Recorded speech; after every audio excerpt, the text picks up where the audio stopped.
Hey guys, welcome to this week's podcast. As you can see, once again, I'm trying something new and different here. I still have to work in the confines of my tiny ass little apartment, so as much as I'd love to have a green screen wall or something else, I basically have to find something that folds up when I'm done. So I figured the fold up green screen might actually work because I'm not really trying to be in front of anything. I'm just trying to be able to put whatever I'm talking about, like right here. So, yeah, let me know what you think in the comments. If it sucks, I'll just switch back to something else. But I just figured the glare of the window last time was so much that it was hard to tell what was floating above me and what was not. So, anyway, let me jump right into the news, but hopefully this will be better than last week. So, I'll start out by talking about the Raspberry Pi SCART solutions that I've got in this week. The first one is from Arcade Forge, and this is the one that Johan was talking about. And basically, it just has an audio pigtail over to its circuit board, and then this plugs directly into the Raspberry Pi, and you could even leave the case on if the case has the hole here. And it works perfect. I mean, it just works. So if you had already been using one of the VGA solutions for the Pi, then all you would do is just do the same configuration and throw this on, and it works with any of the softwares. So this is great, and this is exactly what I was hoping for, and I feel like for your average person, this would probably be the best solution, just because everything's already integrated into it, and you're good to go. So I've been testing it with Laka, and I really, really like that software. There's just every option you can imagine. Right now, the current build, you have to add a MAME core, but that's pretty easy if you know where to look for them. And the Wi-Fi configuration actually works with it, which is not common on the rest of these emulation boxes. You need to configure through wired. But this one, the next one that came in, was the RGB Pi. And this is the one that's just a cable with all the components in the SCART head itself. So you would just, same thing, just put it right in. And a lot of these Raspberry Pi cases don't have the little notch cut, so you're going to have to cut them yourself, which is why I cut my finger. But yeah, that just goes right in, and this even includes audio through it. It outputs really nice looking RGB, but you have to use their custom software with this. I think you could probably move the timings and the configuration out of theirs to another one, but this is designed specifically for their version of Recalbox. And Recalbox is my other favorite version of the Pi emulation that I've been using. Recalbox works perfect with pretty much every kind of controller you throw at it. And you don't have to worry about different cores and which emulation. You just load your ROMs in and it does it all automatically. In their version, they're even working on getting pixel perfect emulation. And I know the first thing CRT gamers are going to say is there's no such thing as pixel perfect on CRTs, but there is with the different video modes and timings. You'll be able to tell for games like Mortal Kombat, like when you choose your fighter and then it scrolls down, if it's running correctly, like if it's tuned to the correct output resolution and refresh rate, it's a smooth scrolling, whereas most of the time you'll see that judder because of the refresh rate. But it's a great solution, and he's making constant progress on it. So I really don't know which one I would say is the definitive, this is the one to order at the moment. I would say for now, if you already have a solution that you're using and you just need an RGBS output, Arcade Forge, no doubt. You just plug this thing in and it works with the same configuration files as any of the VGA stuff did. But if you need a smaller footprint, because this wouldn't require a SCART cable because it's already in it, or if you just want to try something new, I would go with the RGB Pi. But both are awesome, and I will be doing a way more in-depth video on this once I have the testing complete. But I would guess that that's at least a month away, because I really want to dig in and do this one right. So for anybody that wants to configure the Arcade Forge one or any of the VGA adapters, just see my 240p SCART page, 240p Raspberry Pi page, and you'll have another follow-up as soon as I can with all of these other ones. And I'll really try to do a side-by-side comparison of even a Windows PC and lag tests and all that. But like I said, it's quite a ways off.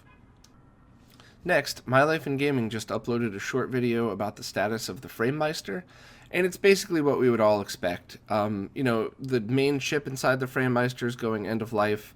They're doing one more production run, and they're going to have stock to last a year or two. So don't panic. Just buy it from the normal places. And whatever you do, don't feed those eBay sellers. There's some for 800, 2,000. Screw those guys. Don't ever pay that kind of money for it. Just they'll be back in stock in about a month, and they should have full stock of them in Japan for at least a year. And I still think there is going to be a follow-up product that's probably better. So I'd certainly just, whatever you do, don't go out and spend thousands on one. There's no need to. There'll be plenty coming within a month or so. I've mentioned a few times in the last few weeks how there's an update to the SD to SNES ROM cart, and how the latest version has the best audio chip in it for MSU1 games. And older versions, while it won't affect anything else, the MSU1 audio really isn't as perfect as it could be.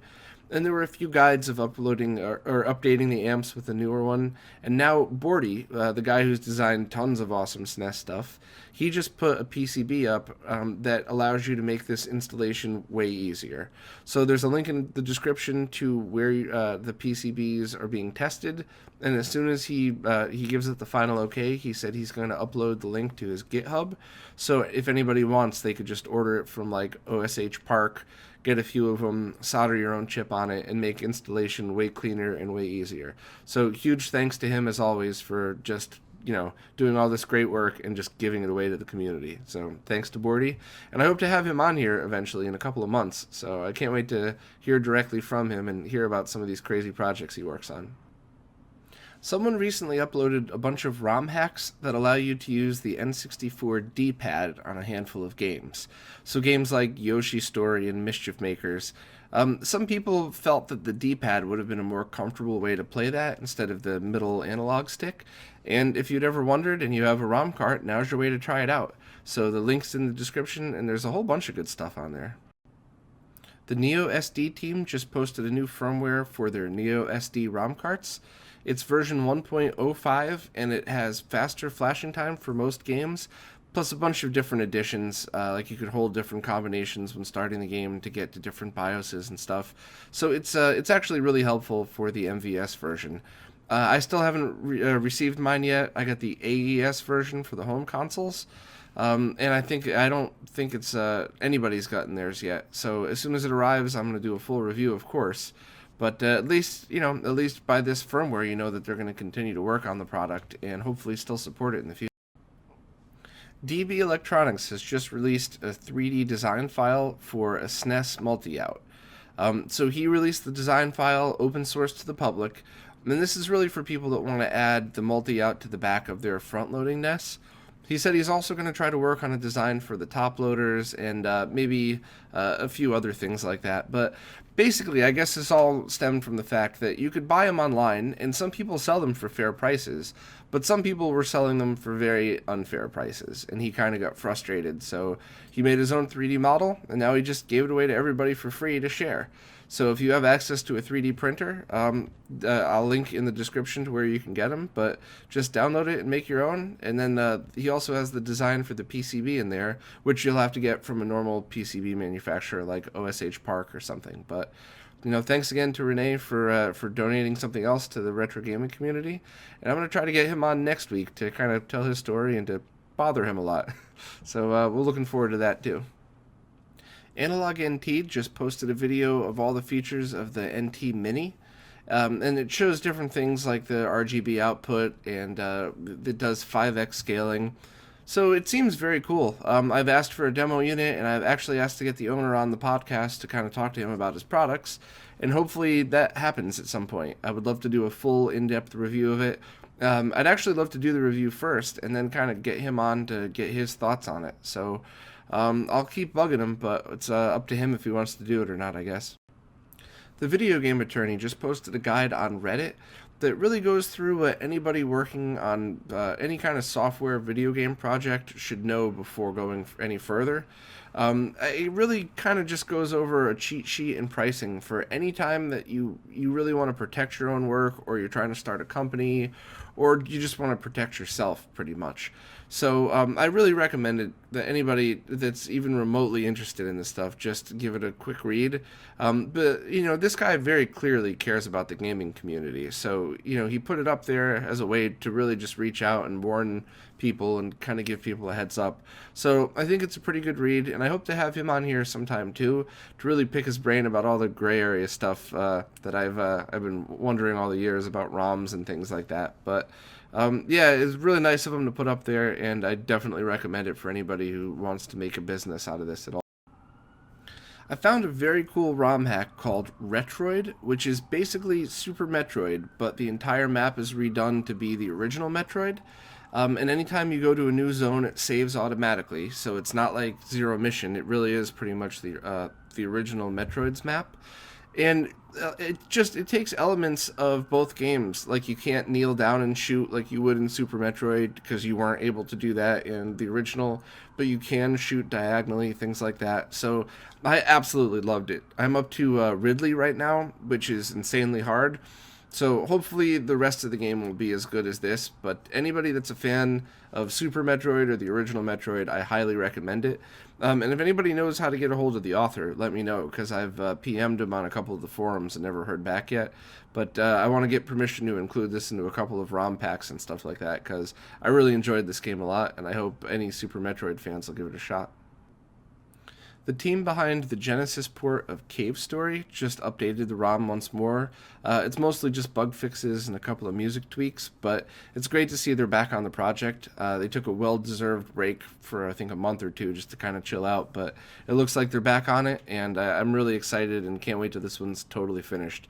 I want to do a full playthrough on Genesis and maybe even record the thing, because it's just such a cool game, and it's so neat to be able to play it on an original Genesis console. And lastly, it looks like the NES Classic hack tool has been updated again, and somebody put the entire NES library on it. So I think that's it. I think it's fully hacked, and now it's probably worth getting if it's available again.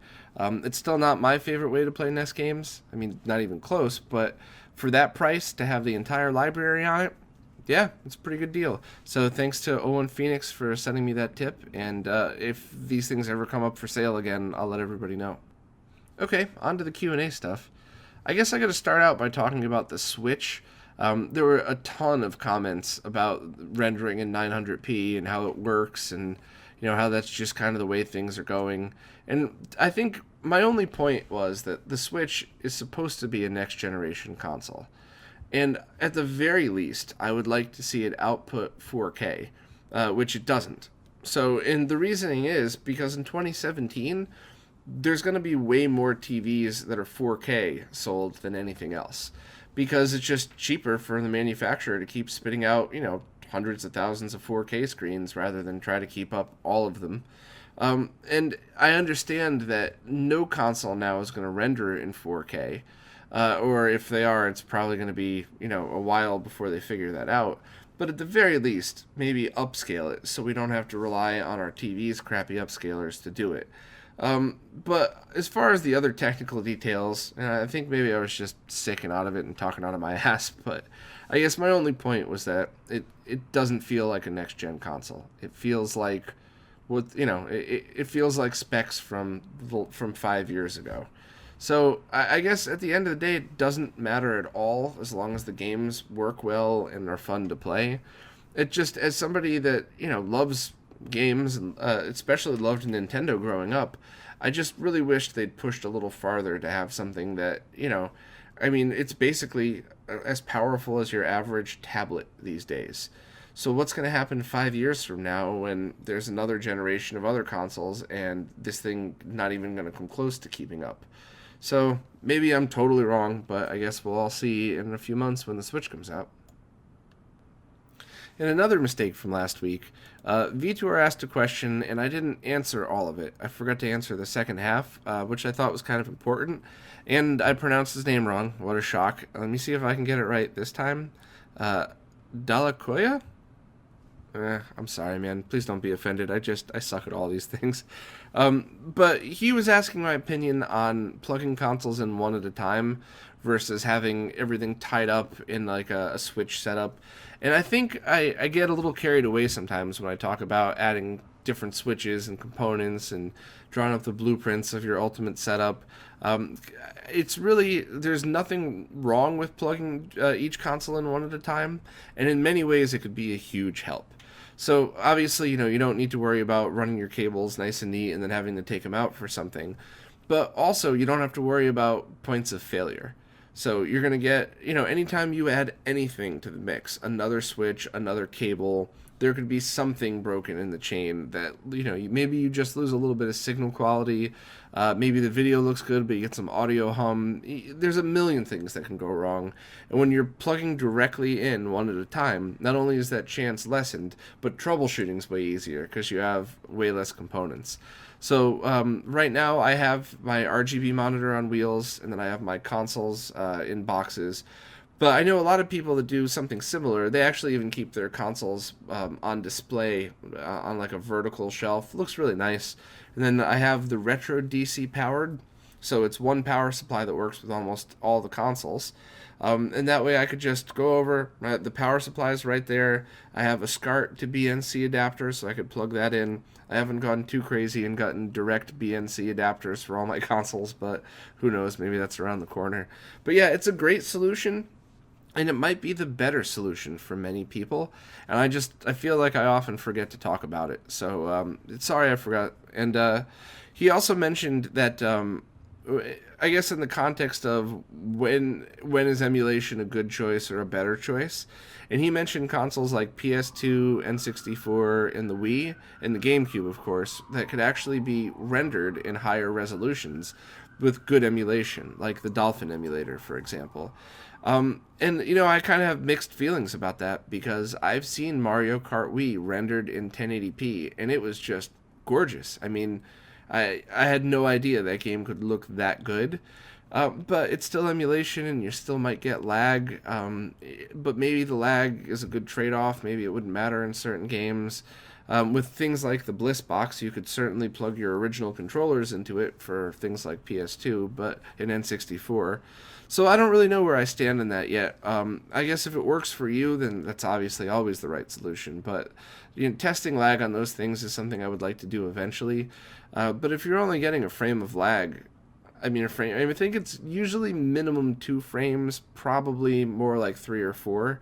But if it's less than that, I think I might rather see certain things rendered in a high resolution than not, I guess. But I hope that was an okay answer. And sorry for not pronouncing anything right. And I hope I didn't ramble too much.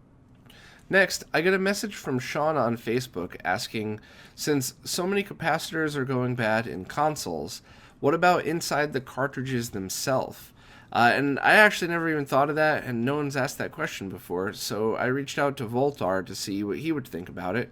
And he said the capacitors found in carts, for the most part, are bypass capacitors from power to ground. And that's kind of like if you do your own 7314 chip, you add that capacitor between 5 volts and ground. It's just more like a filter. And it'll work without them, but, it's not the best practice, I guess. And he said he's seen a few cartridges not boot because of that, but not a lot. So it's not something that you should be pulling your cartridges open and replacing all the gaps on, it's probably 1 or 2 for each. But if your cartridge fails, first thing I would do is make sure that the contacts are clean, and then second, I guess now, I would check the capacitor. Unfortunately, unlike resistors, you can't just put a multimeter up to them. You'd actually need a capacitor checking tool. So, if you'd have to visually look. If the capacitor is leaky and damaged, yeah, definitely broken. But if not, and if your cartridge isn't working anyway, you might as well just change it out. It's not an expensive thing to do. So, but great question. Not something I ever thought of before. Next, Matt G asked, are there any inexpensive scalers out there that will upscale the Game Gear's resolution of 160 by 144? And no, not really inexpensive scalers. You would have to use something like a DVDO scaler with a zoom function. Or you could use the Framemeister with Firebrand X's profiles. But if you're doing the original output resolution, no, there's really not much you could do. Also, if you want to do McWill's Game Gear mod, that'll do 480p, and there's also another stretched mode. But as you'd imagine, I prefer to use it in the original resolution of it, just into 480p. But it's kind of tricky when you come to the handheld consoles like that, because it's hard to make them look good on your average TV. But I still, my preferred way to do that was just 240p out directly into my PVM. So maybe somebody knows of a good tool that has a zoom function that'll work in 240p for the PVMs. Maybe there's some crazy Extron device that'll do it, but if you know about it, post in the comments. Next, LeChuck333 asked if I know of a good HDMI to SCART downscaler. He's getting the Ultra HDMI and wants to use the deblur on a PVM, and he would rather try to downscale it than get a whole different RGB mod with the deblur firmware. There's two parts to that. So as he just mentioned, you could just get Tim's mod and then add Borti's deblur firmware, which does pretty much the similar thing. But to answer the question of do you know of a good HDMI to SCART downscaler, no. You would have to output in 480p, and then you would have to go HDMI to VGA, and then VGA to RGB. So the devices for that would be the Mimo Genius 2 or the Extron Emosha, which are either really expensive, hard to find, both. So unfortunately, there's no good answer to your question at the moment, and I hope somebody will eventually make a downscaler for us, and things that could take, I would just have a DVI input and, whatever VGA, BNC output. That way you could do digital and analog, as long as it's 480p, cut it in half to 240p. So hopefully someday somebody will work on that, but at the moment, you're kind of stuck. Stimp3413 asked if there's a ROM set like the Smoke Monster set that has all the completed games 100% and unlocked. No, but that's not a ROM set. That would be a save game set. And every time I've tried to find those, I would just Google it and I would find a website that maybe has something posted here or there. But a repository for that would be kind of cool, and it's way less to worry about from a legal standpoint. I don't think there's any kind of legal issues with posting a save game file. So if anybody knows of something like that exists, please let us know in the comments. I'd love to check it out.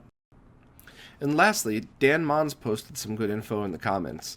So first, when I referred to a CRT monitor being put on its side and used the long way, I called it TATE. And apparently that was very wrong. What a shock. I mispronounced something. And according to the definition on the Shmups forum, TATE is a shortened form of the Japanese verb tatiru, which means to stand. Pronounced tate, though the common mispronunciation of Tate has gained semi-acceptance. Also commonly spelled with all capital letters, though it's not an acronym. Well, that was my confusion, because I saw it with the capital letters and assumed it was an acronym, and that's why I've been calling it TATE. So tate seems a little weird. Sounds like I'm talking about tatas or something, but how about I'm just going to call it vertical CRT. And also, he posted a really great link that describes how different mode lines in CRTs are created, because a lot of times, I think even myself, I'll mention pixels, but there are no pixels on a CRT. In the world of flat screen TVs, sometimes it's just really easy to describe things that way, but it's not a pixel at all. And this article is kind of long, but it goes into great detail describing exactly what's going on inside a CRT. I thought that was pretty cool. So thanks very much for posting both of those, and keep them coming. Okay, up next I have an interview with someone who created many MSU1 audio hacks for the SD to SNES and Super Nintendo emulators. And I was really excited to talk to him because I've been listening to his work for a long time. He goes by Darkshock on the forums sometimes, so if you notice MSU by Darkshock, it's him. And his name is, here we go, another murdered pronunciation, Michaël Larouche. Yeah, I'm sorry, dude. I called him Michael in the interview because sometimes I'm just a stupid American as much as I wish I wasn't. So, sorry. I'm pretty sure it's Michaël.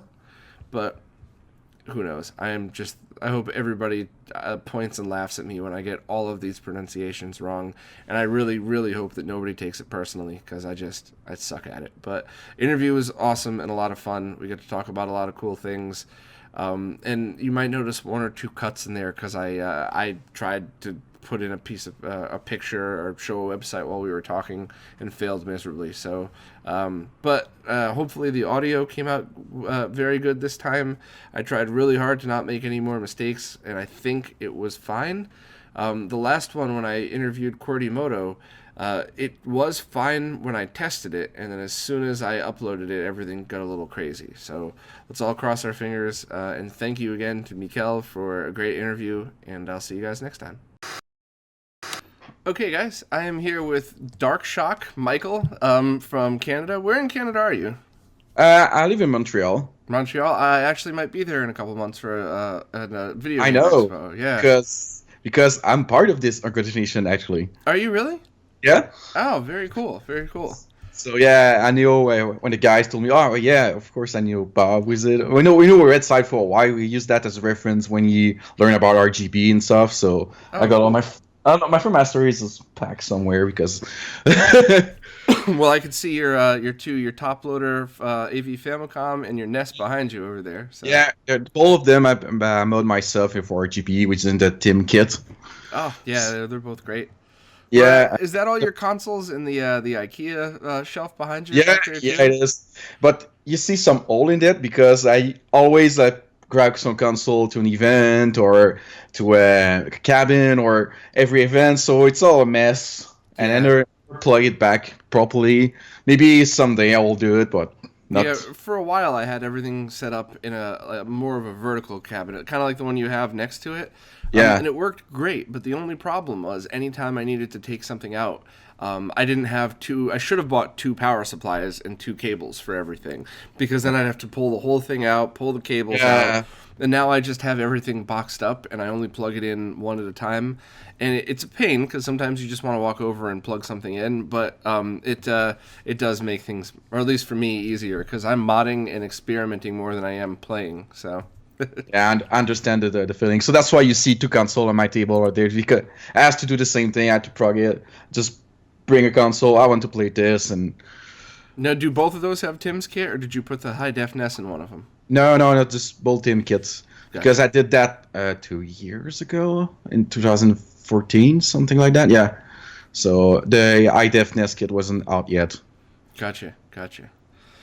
Well, I've been wanting to talk to you for a while because I am a huge fan of your MSU1 audio packs, and a couple of times we almost did this, but then for whatever reason, just things never fell into place, so thanks for being patient and finally getting on here with me. But yeah, I mean, that stuff, I'm sure anybody that follows the podcast, it really fascinates me, and it blows my mind each time I experience it, you know, and it just... I always like to talk about people who do that, and you were one of the first names that I saw pop up when the MSU on audio stuff first started coming out. Do you want to talk a little bit about that and how you got started and things like that? I'm surprised to hear that because I thought you heard about the Link to the Past back first. Because that's all I found about this whole MSU1 stuff. So one day I was just looking at RetroCollect. Do you know this website from the UK? Mm-hmm. So I just saw this and I sent a video to my colleague. It's like, look at this. This is insane. You can play like real SNES game with a flash card with CD quality audio. Was like, and video as well. Was like, I was totally blown away. Because this Super Nintendo is my favorite console. Close second, the close second is the NES. The first one would be the Super Nintendo. You can see up there where I got True Chrono Triggers and Mega Man X and Zelda, all the complete in box. So, and I'm actually a software game developer, a game programmer for my daily job. So I knew about. Oh, so you're a software programmer for your day job? Yeah. Do you do what kind of stuff do you do? I'm a game developer. So, but what kind of games? Like mobile games, console games? So when I started in Montreal, I was doing like in-flight entertainment games. So you got in airplanes, you got some screen, and with some small controllers, you can do game for that. I just was like called a programmer or more a debugger. So I was just debugging games. After a year and a half, I was just fed up with that because I didn't do like for 7 years of postgraduate studies to do that. So I applied at Ubisoft Montreal, and I got hired. And as a some programmer or Assassin's Creed 3, I did the Black Flag and then Unity. And then I found out about a small indie company that was doing pixel art 2D games called Tribute Games. The one that did Wizard, Mercenary Kings, Curses and Chaos, and the next game will be Flintook, which coming out in late March. So it was like a perfect match for me. Like I'm doing 2D pixel game, retro style game as a day job, and I also had got a chance to write my own horror game engine in C++. Was like, this is like the dream job. That's basically. amazing. Yeah. So that's why. Have to send me links to all these games. Any kind of 2D side scroller I love. That's my favorite style. So. Yeah. So Mercenary King is like a mashup between Metal Slug and Monster Hunter. So the game looks like Metal Slug, but this is not a real fast-paced running gun. It's like more. You got levels that you go over and over, and there's different objectives you have to do. You have to collect a lot of things, craft weapons, craft honestly, but some people when you see the game they thought, oh, it's a fast-paced action running gun, but it is not. So jeez, yeah. That's and what was that called? I'm pretty sure I've actually played that game before. Yeah. Mercenary Kings. I'm gonna look that up right now. Yeah, so it's out on PC and PS4 and soon Xbox One and Vita. As soon as the porting guy in the I have seen this game. This is cool. This is really cool. Yeah, I didn't work on this game though. I was brought to the company after what I did. Curses and Chaos first. I just did the port to PS4 and Vita basically. So yeah. Curses and Chaos. Yeah, this is like a single screen brawler. You can play co-op online and local. Oh, okay. So to get him back, all to get started on MSU on X. Also, back hold on before we go. What's the new game that's coming out in March? You said it's called Flintook. It's a roguelike. You got a hook. You got a 360 hook. You can hook on rings. And got also a gun. You can shoot at 360 degrees. And each ship you fight, it's you got small section level we did before that, and but all the level put together is all random generated. Huh. So every time you go on a ship, it's always a different ship. You see some rooms like Binding of Isaac or Rogue Legacy coming back, and the game looks amazing. I mean, the guy you have a pixel artist, or it's just out of this world what he did, and the game role exactly did you play in this now that you were I was a gameplay programmer. I was brought to just finish the project because I was working on the next game after Flintook. Just working because in Tribute we use a whole engine based on the XNA. Mm-hmm. You know, the thing that you use on the Xbox 360 to release indie games. Mm-hmm. So we use the engine through and through, but the thing is, it's a real pain to port this engine to console. And and we're just porting Flintook to Xbox One and PS4, and we really feel the pain. So my boss decided, okay, I'm tired of this. To fighting with, you don't have any debugging on this is really hard because you can do source level debugging, and we just did gonna do our own C++ engine. So C++ is a more standard language for game development. So everything for the first future will be. Like already, the new engine is running on PS4, Xbox One, Vita.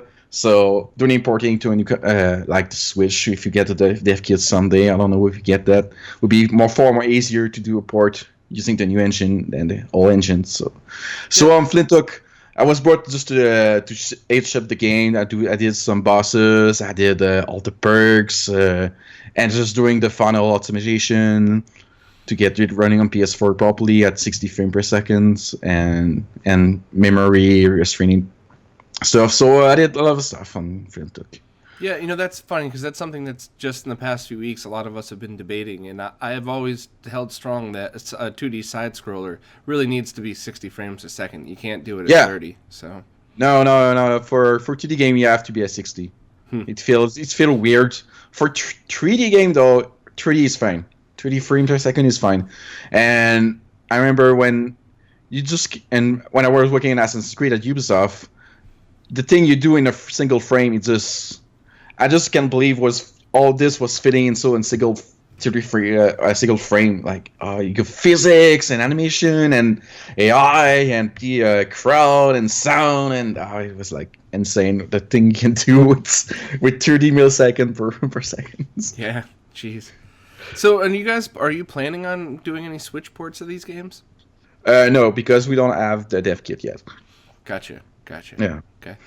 All right, well, sorry for getting off track, but I mean, that's pretty awesome that you're a big part of the retro gaming stuff, and you're actually a game designer, too. That's awesome. So I was really curious about that. I'm not a game designer. I'm really like the low-level programmer guy. Yeah, you work for a game designing company, though, which is that's really cool. Your whole life revolves around all these things, which is great. Yeah, so. It's sometimes you will save a bit too much, like centering home. Sometimes like I just living the life, basically. That's awesome. We can, yeah. So anyway, the back to the MSU stuff. Yeah. So back in 2013, I actually wrote an NES emulator for myself just for fun, because we're playing like Mega Man with my friend and just speaking about how the hardware works, and it got me like interest. Okay, now I have all the knowledge to write. I tried in the past to write emulator, but I didn't have all the background to do that. And this now I finally achieve. Except for audio, I didn't do audio, but at least I can play Contra or Donkey Kong, Super Mario Brothers. So like, this is great achievement. So I knew about 6502 assembly language, which is what this SNES used, but like a more modern-ish, hackish way to do 16-bit version of 6502. So when I saw the Link to the Past hack, I was like, I can do this. And the first game that thought in my mind was like, easy game, not doing RPG, because doing RPG is really time-consuming, like I found out when doing Chrono Trigger.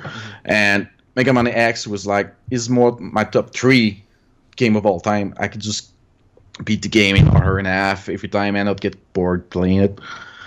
But the thing is, when I did Mega Man X, I was using because BSNES used like manifest file to know, and the manifest file I used the one from Link to the Past, so because I didn't knew I was still working, and the save RAM is mapped in that file.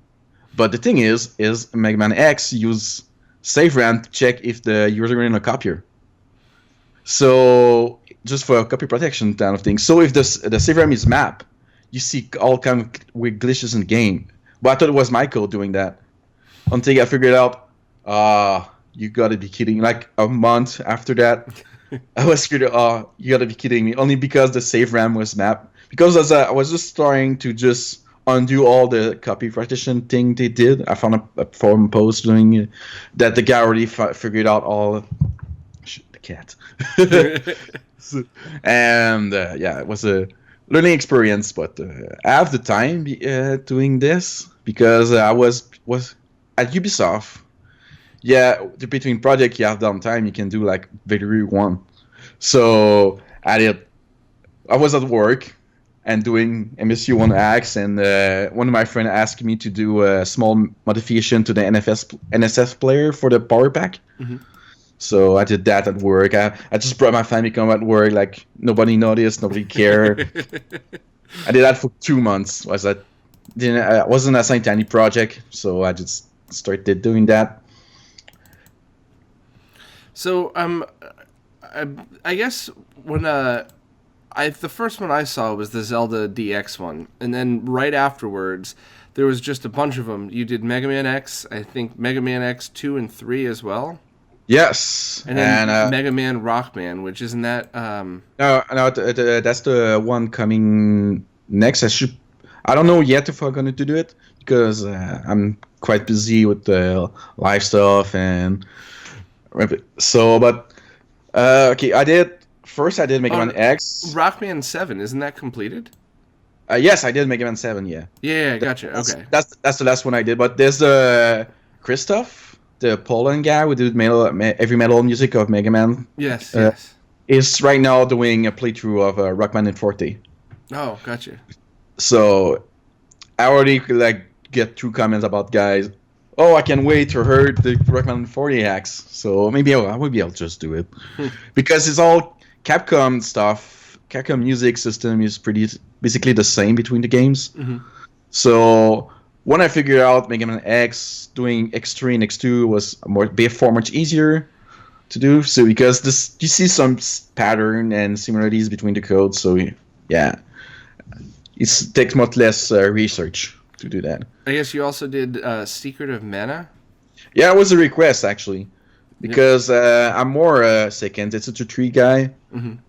I never played Secret of Mana as a kid. Nobody I knew asked this game, so I didn't add the nostalgia factor attached to it. Mm-hmm. But the first I knew about Second Tetsuto 3 because when I was a teenager, I was part of the French translation scene.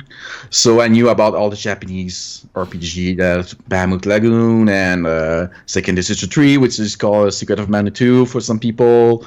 All their, there's Treasure of the Rudras and all the cool Japanese exclusive RPGs. So I first played the sequel only before Secret of Mana was so when I see Secret of Mana, I was like, the graphics are not the bad, are not greater. The music is okay. I think I really like the Secret of Mana 2. So, but I got 2 people.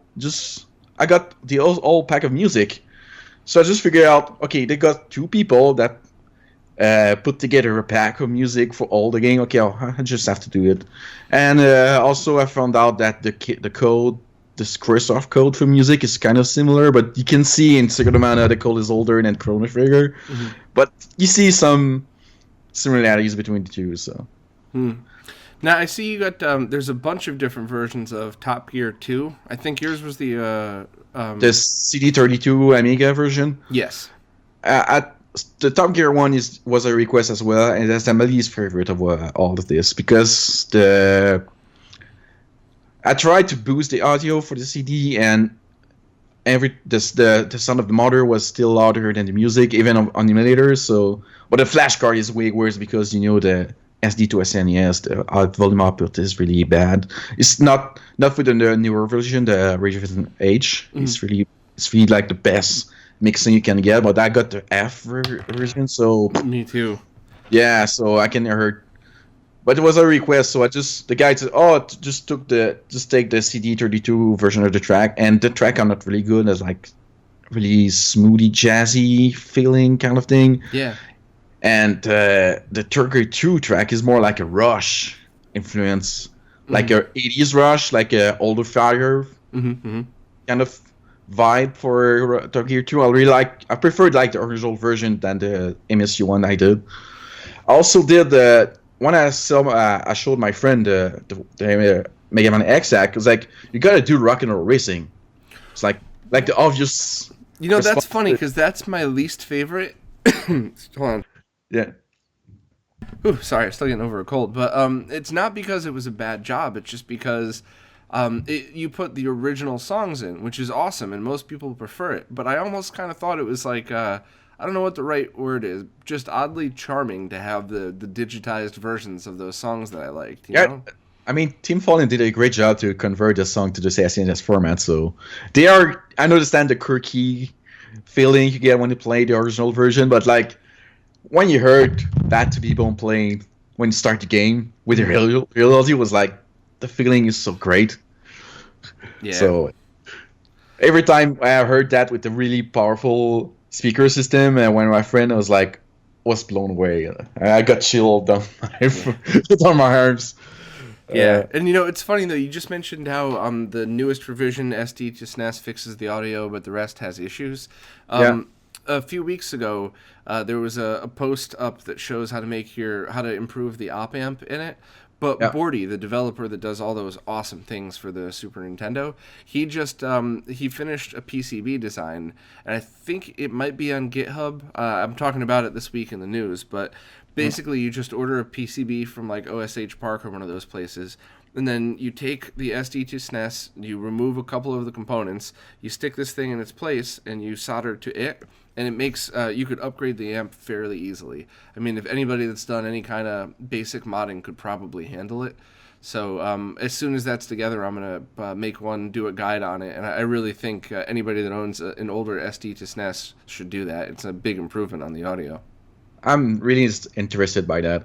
I don't want to figure out the plans. I'm not like I'm a software guy, not a hardware guy. So I know to auto solder, but doing like design. So get a easy PCB. I just can put it out, do some solder, and call it done. I'll be like really interested to do that. Yeah, and if you were able to do the NES RGB stuff, this is probably the same. It's it's going to take a lot less time, but a couple of the surface mount components are a little bit smaller. But if you could do that, you could definitely do this, no problem.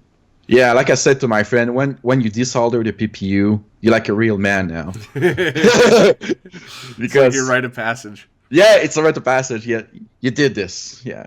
Out of curiosity, what did you use for the desoldering? What tool did you have? For the NES, I use like a pump. And one of the hand pump ones? Yeah, the plastic end pumps. Oh god. It was a real pain in the ass. I asked a mother back we got in Sherbrooke. I think he's called Sensato. I don't know if you ever heard of this guy, Sensato Kuro. Yeah. Yeah, so he lives in Sherbrooke. I asked him some questions, and the thing is, you just need to lift the chip, and he told me, the chip will just get off. So I was like, it doesn't get off, and then I just make a little small lever, and then now it's getting off. Yeah. So. And for this Famicom, I just got the desolder iron and it took like less than 30 minutes to desolder the PPU. Yeah, it's funny because I see Jason from Game Tech, and I'd see his videos, and he's done so many of those now. But you got like an Echo gun with the professional stuff to do that. Yeah, I did mine with my friend Phil, and he's got the same Hecko desoldering gun, and it still took a while. But I don't think I would have had the patience. It would have taken me hours to use my hand pump with it. So no, it's really bad. You just buy a $15 desoldering iron on, I don't know what the website in the US or electronics. Which one I use? I used the Canadian version of Element 14 to buy the desoldering iron because my local store didn't have desoldering iron for some reason. I don't know why. Mm-hmm. They got all the other stuff, but they don't have desoldering iron. I don't know why. But it's funny, the board shop that was by where I used to live, he's done professional work for the companies that I'd worked for. And when I asked him about desoldering, he kind of just looked at me like, "No, we don't do that. If something needs desoldering, we'll make another one. We don't."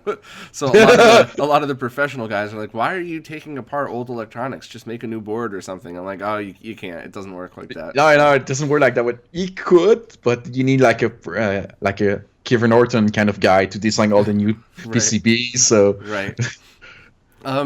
So I'm going through your list. I think you did Ninja Turtles 4 as well. Yeah, that was cool. That was cool.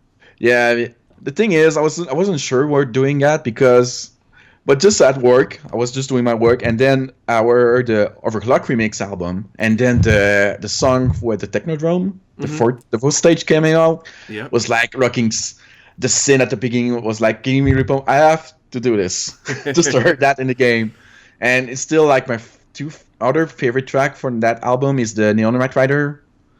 You heard that album for Overclock Remix? Yeah, it's like a jazzy, progressive rock kind of feeling to it. I just love it. Just feel the track, the feel of the track perfectly. I think. Mm-hmm. Which one I ordered? I think. And then I wanted to save this one for last because my favorite game of all time is Super Metroid. So man, I almost forgot about this. So when I played that, it absolutely blew my mind. But the thing that I loved about it is a lot of the ROM hacks for Super Metroid. All you have to do is patch the ROM hack with your MSU1 patch and then name it the same, and it'll work. So I just played through Project Base with your MSU patch done to it, so I was able to use that music on it. And there was a couple others I did as well, so that was really, really cool. So that means I use a safe base in the ROM that no other ROM acts use. Mm-hmm. I remember the code for that was pretty compact as well. It was like really small, only hooked to one function in the code, and we had to figure out that the music bank stuff Mm-hmm. because you got the way the game works is all section of game has packs, but you have commands, music cues like the intro fence for art. Oh man, this is on my Mac. I got a PC up there. Yeah, you can see totally a computer game because I got this iMac and my laptop over there, and they got a desktop PC or laptop PC. So let me just check that out. Yeah, when I when I had a bigger place, I had like 5 computers just because I'm an IT guy by day, so all the time I'll do side work. And one of the people I used to work for was a hedge fund, and their IT guy convinced them that they all needed to buy gaming rigs to have the fastest computers for trading. Nice. So they all had like $5,000 computers, and when something went wrong, they'd say, "Get it out, give me a new one. I don't want to deal with this. We can't afford, we can't lose $1 million trade because we have a bad hard drive." So I would go in and I would do a 2-hour job and just ask for whatever leftover computers they had. And most of the time it was just needed a power supply, needed a new drive. Occasionally it would need a new heatsink, but that's it. I'd end up getting like a couple of $1,000 worth of computers just for a few hours worth of work. So that's nice. It was awesome. That's really cool. So I got my notes for Metroid over there. So the index 0 of the bank is silence. One is the appearance fanfare. So when you load a save, you either what's that's the fanfare? You know what I mean? Yep. Item acquisition fanfare. So that. Yep. The third one is the item room. When you get into item room, you get a weird. I don't know how to say that. Mm-hmm. 4 is always an ambience, and then you got 5 and 6 with like the main or the secondary music. So let's say you are in the Wicked ship. I know I say this really bad, but you get the one with electricity, then one with not. Mm-hmm. So in the banks, so you have to figure out the banks. Also the bank are in multiple of 3. So doing that with in computer you need multiple of 2. It's more easier to deal with that because you can do just bit shifting to do multiplication and division. Mm-hmm. And with third was like, oh man, you'd have to do more tricky trick to figure that out. But yeah, when I heard the Blake Robinson soundtrack, I was like, I have to do this. Yeah. And also for me, Super Metroid is like one of my favorite games of all time. So every game I did basically was like all my top 10 on the Super Nintendo, basically, except for requests like Secret of Mana, Tokyo 2, and yeah. Now I think you actually a while back, I still have it here. You sent me kind of like a cheat sheet on how to use your work to replace the audio with a different one. Yeah, because you asked me about the metal. Yeah, Metroid Metal by Stemage. He's I mean, that guy, I love that album. I was at some random business trip years ago, and I walk into the warehouse, and there's the heavy metal version of Brinstar playing, and I just was like, no warehouse. Yeah, I just went, hey, who the hell's playing music? And they were a customer, or we were the customer, so everybody got afraid. They thought I was mad, and one kind of nerdy guy in the back was like, I was. What the hell is that? He's like, Metroid Metal? I'm like, oh, where's the website? Give me it right now. I'd love it. That's my favorite game. And it was funny as hell. But yeah, I went nuts when I heard that. And I'm trying to, oh man, I got it here somewhere. But, oh, yeah. So you sent me the list of which file is what. So I should be able to just take the music and then use a converter and then rename it just to the same files that you have. Exactly. Right? But the tricky part with when you do edit audio is finding the loop points. Mm-hmm. So you have to, in Audacity, you have when you use in the bottom you see the time. We can set that to samples. So that's why that's what you need to use. You need to use a sample point to tell the converter, oh, the loop point is there. But finding that is a real tricky point.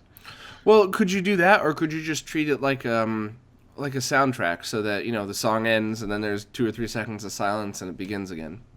Yeah, I can do that. Totally do that. Yeah, but because I figured for something like that, where Stemage went and recomposed the whole songs, and now there's a start, middle, and end to each one of them. That I figured that would be the safest bet. Keep his work, Yeah, if the work is only for yourself, just do whatever you want. But for me, always like to be like as close feeling to the original. Like I don't want to hear like as feelings like you when you play old CD based game on like a Sega CD on PC Engine. You heard like the silence at the end when you start the little CD track. I don't want to hear that. I want to be like feel as a playing the original game, but just with CD quality audio. So finding the loop point in some of these remixes is really really hard. Yeah, definitely. Yeah, I mean that's still on my list of things to do. I've just every time I turn around, there's 10 more things I add to the list, and I get through 5 a week. But then there's 10 more the next week, so it's it's hard, and I really wish there was more hours in the day so I could start doing all these things because that's just. You just can't imagine the project I have in my head I can't do because I got to work, and when I got to work I don't want to program because I'm tired. My brain is like I want to do other stuff, so yeah. I have three projects on my computer just waiting to get me time. So like one of them is when you look at my GitHub, you see like an arcade MTL NHL 94 project. And the goal was that to use the expansion port of SNES to send comments to our Raspberry Pi and then do a digital scoreboard. Oh, well, that's pretty cool. Yeah, but the thing is, since the Raspberry Pi work at 3.3 volts, but the SNES run at 5, so I have to do level converters, and this is the part that I just like. I can lose interest because I have to do that before to figure out protocol between the SNES and the Raspberry Pi, and I asked Kortimoto. Yep. Mm-hmm. Yeah, he's doing like a SNES connector. Mm-hmm. I received that. I tried it in my Super Famicom, and I just broke it off like 5th minute after I got it, and it's still stuck inside my Super Famicom. I was like, I just paid $80 for that and just broke it in 5 minutes. Oh. Oh man. I've done that before. I hate that. Yeah. So I've looked at this project in a while. So maybe when I'm done with buying condo stuff and finishing Flint Hook, maybe I would get back to this. But I can see my cat in the back. Yeah. What are you working on? Any other MSU things at the moment now? I mean, I know you said you had you just mentioned that other Mega Man one, but were there any plans in the future to do others? I'm pretty burnt. I have a Actraiser Ack. I started, but the thing is, it's like Chrono Trigger, and you use music to synchronize the game. Mm-hmm. So like I said, when you have in the first action part of the game, it waits for the level music to stop before triggering the AI and the music of the boss. So currently, you see the end level boss and does nothing because he doesn't know the music of the level has stopped. And I was like, I was kind of burned out because Chrono Trigger was a real pain to the ass to get it working. There's a lot of moment in Chrono Trigger you have to wait. It used music like sync points to trigger parts of like cutscenes. So in the jet bike scene, when you finish it, there's like a pan of camera running around, and you wait for music to start triggering that. So I was playing the game. I was looking at the game. I was like, something is wrong there. I remember like something. I think there's more stuff. And then I look at the game. Right. You have to wait. Because the SNES only 4 ports to communicate with the sound chip, so it's really pretty easy to figure out. Okay, which register you use to communicate with sound chip? I use this one, and then I just tell him, it's already loaded, so it starts the camera panning.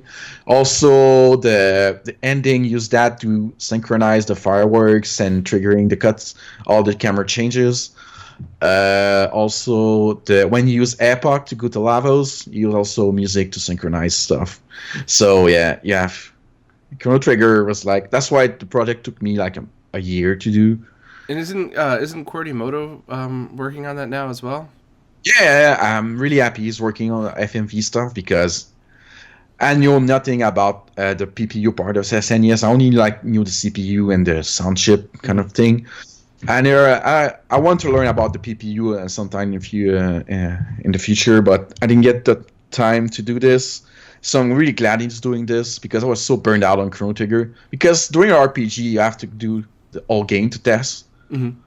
But I have to admit, I didn't do that for Secret of Mana. I just afraid that everything works and let the people just come out with blog reports, and never got any, so I figured out I think it's good. But for Chrono Trigger, I know this game by heart, so I played this game. I can do the whole game with a new Game Plus for about less than 10 hours, so doing the whole playthrough of the game to test everything is really easy to do for me. You know, every time I say this, people get really upset, but I have never played Chrono Trigger. Seriously? So, and now that you guys are doing this, I'm finally, when the MSU version is finished, that's when I'm going to finally play it. So the thing is, I think you have to experience the original version first. Oh yeah? I think you have to. That's why I said to one of my friends, "Oh, I'm gonna play the MSU version." No, don't do that. You have to experience the real version first. Then you'll appreciate more the MSU version than because you'll see the version of your game when you use the MSU version, I think. So play the original one first. But you still play it on the SD to SNES. Just so you can reuse the save game to do MSU one. So because in Chrono Trigger you got New Game Plus. Well, I was just going to say, too, a lot of times I've swapped back and forth, so I could just start playing Chrono Trigger now and then rename the save file the same name as the MSU audio file and then just pick up where I left off with MSU. Yeah, exactly. Yeah. You can totally do that. That's what I did because at the same time, I was doing a web project in French to speak about music of game music, and I did Chrono Trigger as well. So I was using the original game to do game and music capture. While I was doing the MSU1 stuff, I just reused the same save game between the two. Very cool. Yeah. So, for people that want to add their own music to pre-existing MSU apps, for existing one. Yeah, that's one. Pre-existing. Basically, it's the same type of thing that you sent me, where you have to use a program that plays PCM files. And then you just play each one individually, write down which one is which, and then convert your own sound to match it, and then drop that in with the same name to replace the original. So that's why in each of my README file, I always put the index and the name of the song, so you can do that yourself. Well, actually, right now, that's another project got stuck on my computer. I'm working on a tool to make that easier to do conversion between. So we could take a wave or a FLAC. Or maybe MP3, you set the loop point and configuration file and do everything at once. But right now it's working for simple project, but it doesn't work for like a complex project like Chrono Trigger. You have to do you have to combine multiple audio file at one and do fade in, fade out, and so it's not ready to do that complex stuff. But for simple stuff, it's really it take the WAV file and generate the PCM file typically. Gotcha. Now, to start from scratch, how does one even begin to do that? I would assume that you would need at least some basic SNES programming knowledge to even start. Yeah. Actually, having good debugging skills is you have to be a programmer first. So that's the start. I know some ROM hacker just run ROM hacking stuff and that's it. You can do that, but you have to be like technically savvy or have the right brain to figure that out. You can, but yeah, you have to be technically savvy to do that. And once you learn about the CPU, you have to learn about all this SNES communicate with the sound chips. But it's easy. There's only 4 ports in the memory to do that. It's like 2140, 2141, 2142, 2143 in hexadecimal, not in decimal. And you just put big points on that, and then you just digging, and figure out the code. And the goal is, when you start that, you have to find a function that tells play music 1, play music 2, play music index 2 and 3. That's the function you're looking for. And usually when you put a breakpoint on the sound register, you really get down deep into the stack of this function. So you have to roll it back, finding RTS, which is written to some routine, to go way up in the stack and figure out, oh, this is what the original function was that. It was just play music this. That's the basic stuff. And then you have to figure out, okay, how do you stop music? Is the game doing fade in, fade out? And when the game does fade in, fade out, you have to put a hook inside there's a king in the old console called VBlank, NMI. So this is called 60 frames per second, and you can just can't stop it. So that's a pretty good part to put your code at one time base. because you know it's 60 frames per second, so you can just figure out the timing. I want the fade in to be 0.5 second, and you just to convert to frames counts, and you got to fade in and fade out. But for RPGs, for Chrono Trigger, the game specify how much time you want fade in and fade out. So I have to reverse engineer all the SPC doing the fade in and fade out to find out the timing, and it was really a pain in the ass. But at first, I was using the Geiger debugger for SNES 9X. Then I found out about BSNES Plus. We can do MSU1, so I didn't have to use 2 nanometers, and you can do SPC debugging. It was like, oh my god, I got the best tool I have to do this. So yeah, it's well, once you get the hang of it, it depends on the game. The one I got the most trouble with was like the US and European based developers, because they used our kind of shortcut. They didn't use like a generic system to play music, but doing Konami and Capcom stuff was really easy to do. And Squaresoft to a certain extent is pretty standard as well. So, but RPG has more needs than our action game for music. So right. So how long did an average one take you? And I know you know Chrono Trigger is not a good example because that has so much to do with like, an average one, I guess. I'll say how much time it took me to take. For Mega Man 7, it took me maybe 5 hours to figure out the code, and doing the music editing took me maybe let's say 2 days, and separated like 2 days, like doing this once an afternoon, one evening, but yeah, so music editing is almost time-consuming part of the process. Gotcha. Sometimes it could be the reverse engineering part of it, but yeah. But the thing with Capcom and Mega Man games, like I said before, is the code is kind of similar. So once you figure out where the music code is, all the command the game uses the same. So I don't have to find it. I just have to refine what command do, and yeah, basically. Gotcha. Okay. So what do you? What's next on the horizon? Any other projects that you've been working on that's going to come out in the short term? Obviously, you know you have the company that you work for is having those games, and I'll make sure to leave the link in the description for everybody. But any other side projects you're about to release? No, I have to finish the MSU1 tool first. That's the main side project I have to finish. Mm-hmm. Then I don't know. I'm really like focus on getting back in shape and find a new home. So that's my main focus for the start of the year. So maybe when the Christoph is done with the Rockman 40, maybe I will do this. So I'm not promising anything. Maybe if someone in the community want to do it, I'm fine with it. And maybe someday I should finish that Razor. Gotcha. Yeah. You said you're looking for a new place to live. Are you staying in the Montreal area? Yes, I am. Yeah, I want to move to like a proper place. Gotcha. That's why I said condo. So I'm this place. I'm 31, so I got lots of money in the bank. So yeah, that's a fitting part to do. Makes sense. Yeah. There was a question I wanted to ask and I just forgot. What do you suggest is a good way to play PCM files for people that want to check the work you've already done and maybe use their own audio? Actually, PCM file is just uncompressed wave, but without the header. Mm-hmm. There's a tool. There's some guy that wrote a tool that called PCM to wave. Just use that basically to convert back to wave.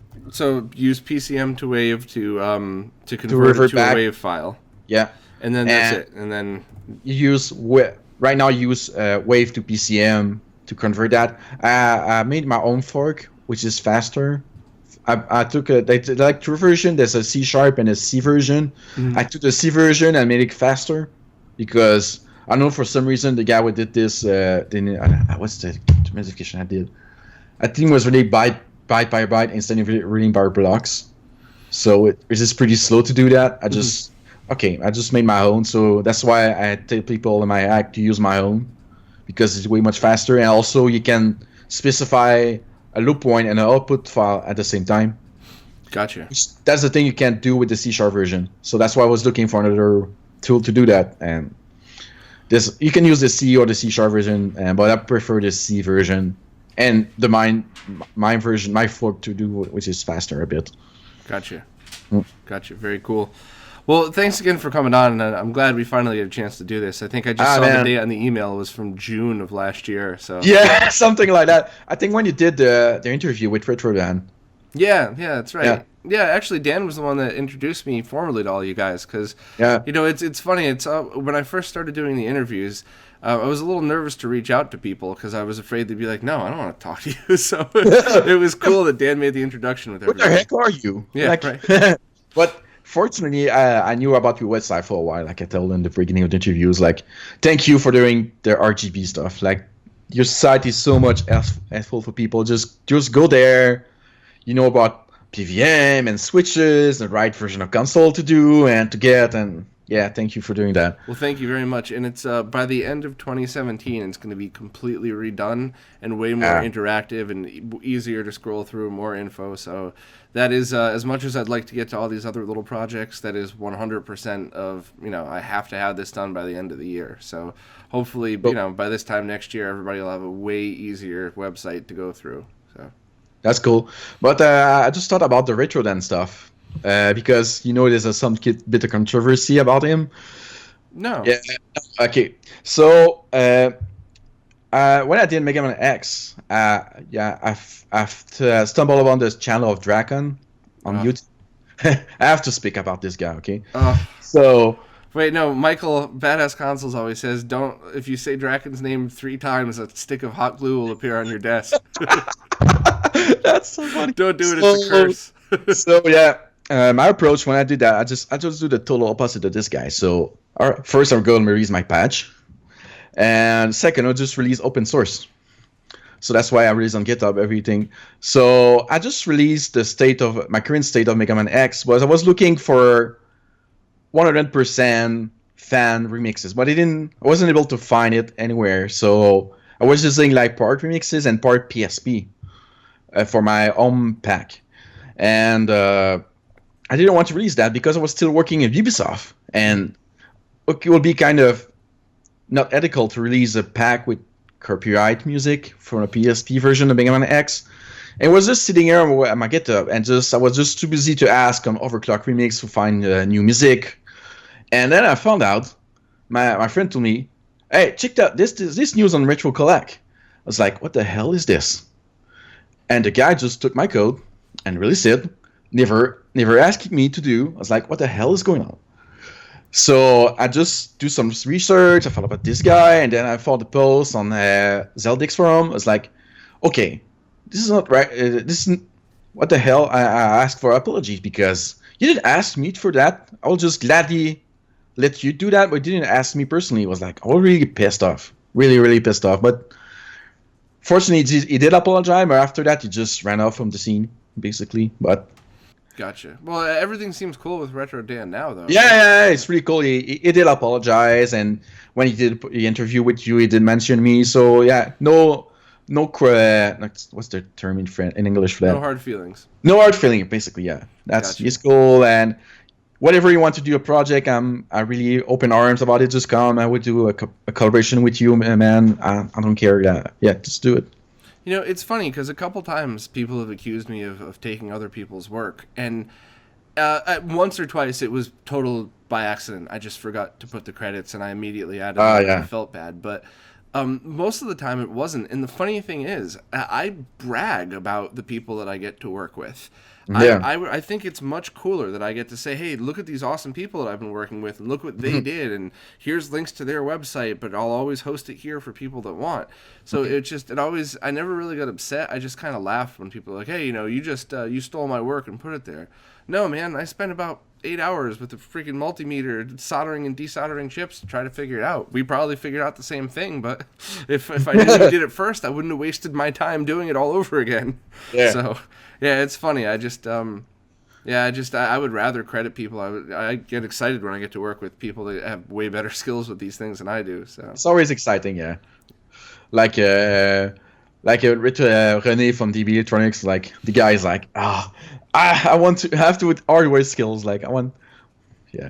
Yeah, I like Rene. He should be the next interview because we kept missing each other. We talk all the time, but as far as interviews go, like we work opposite schedules, so it's hard to get on Skype at the same time. But I think he'll be the next one. I like him. He's a fun dude. He's a really fun dude. He did came to our festival last time, and was really cool to finally meet him. And he's from the north of Ontario, but he's a French part of Ontario, so he got the same accent, and it's pretty cool. It's pretty cool. He's a cool guy. I really love him. I think he lives very north. So I think he lives way out in the middle of nowhere, he said. I think it took him 10 hours drive to go to Montreal. I think it's less from New York. Yeah. New York is like 6. I got to New York once, so it was like 6-hour drive. So. Wow. Wow, that's far. No, that's not far from my hometown. My hometown is 12-hour drive. Wow, way up there. Way up in the east. So the farthest north I've ever been was Borås, Sweden, and I got to go in June, where it was absolutely gorgeous. Yeah, it was gorgeous, and it never got dark. We left the bar at midnight, very drunk, and we walk out of the bar, and it is just as bright as it would be at noon. It's a very strange thing. That's cool. Yeah. Wow. All right. Well, I hope I get to. If you're going to the same show this year, I hope I get to meet you in person. And I'm sure. Are you sure you're gonna see me? Because I'm part of the guy we got putting this together. So yeah, I'm gonna get some color beers and talk about nerdy stuff and. Absolutely. Okay. Yeah. Maybe we'll do one big podcast with all of us. We'll get Renee on there too. My cousin Scott's coming with me. We should have a good time with this one. So. Nice. Great. Well, thanks again for taking the time to do this, and I'll keep in touch as always. And anytime that any of your games come out, especially the ones that are 2D side-scrolling like that are retro style, just always send me an email, and I'll make sure to mention it on the news for everybody. I'll go glad to it.